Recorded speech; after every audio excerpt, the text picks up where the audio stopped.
few minutes ago, but you're back. More big news to bring us this time involving Chelsea, Kaveh. What can you tell us? Well, look, Chelsea have been fined £10 million by the Football Association, effectively for breaking the FA's rules about payments to agents and intermediaries.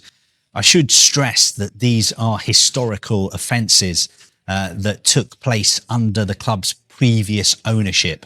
And they've only come to light because the club's American owners, when they bought the club just over 4 years ago, self-reported these discrepancies to the Football Association, the Premier League, and also to UEFA. When the new owners were doing their due diligence, they noticed, or their accountants and lawyers noticed, that there were some discrepancies in the books.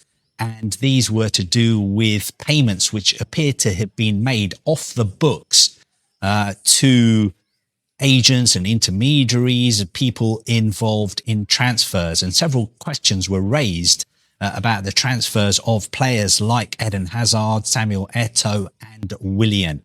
Now, all these offences and discrepancies happened when the club was owned by Roman Abramovich. And it's pretty clear that they probably would never have come to light if the new owners had not reported them to the relevant football authorities. So what has happened is that since Chelsea were charged in September by the FA last year, they were hit with 74 charges. There has been an independent commission. Now, we have not known anything about what has happened, but basically what happened is that this commission decided initially that Chelsea should have a 6-point suspended deduction, and also they should have a £10 million fine. But Chelsea appealed against that decision.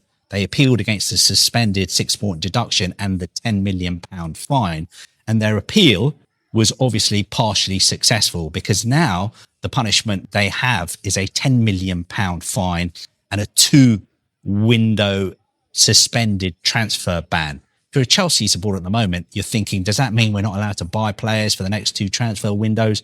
No, it doesn't, because the transfer ban is suspended. Effectively, it means if you break the rules again, then the suspension will become an actual ban. And it's within this time frame until like next summer, isn't it?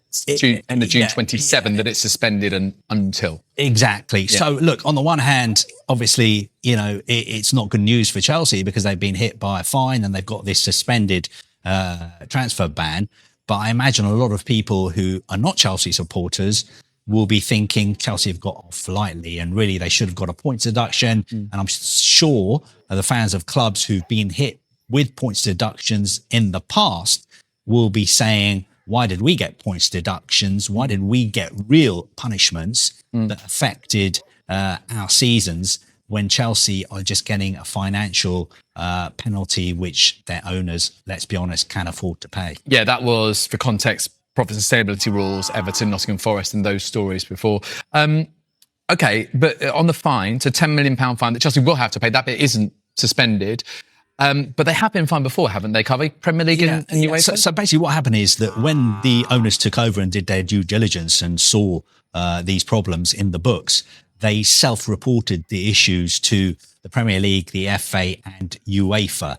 Now, it's already been dealt with by the Premier League and UEFA. We were just waiting for a decision from the FA, which has come out today. When it comes to what the Premier League did, the Premier League fined Chelsea £10 million and gave them a suspended transfer ban. And that is after Chelsea admitted that their previous owners had made £47 million worth of secret payments in relation to transfers between, I think, 2011 and 2018. Also, they self-reported the issues to UEFA, and UEFA dealt with them. Chelsea came to an agreement with UEFA in July 2023, whereby they agreed to pay a €10 million fine to UEFA. So Chelsea have been fined and punished 3 times for offences that came to light because they were self-reported by Chelsea's new owners. Okay. Having said that, though, I'm sure every time I sort of read opinion and commentaries on these kind of cases to do with Chelsea, lots of people feel that Chelsea have got off lightly. But I'm sure their supporters and the owners would say, well, we got fined by UEFA, the Premier League and the FA. We've been punished 3 times for the same offences, and we didn't commit the offences. It was the previous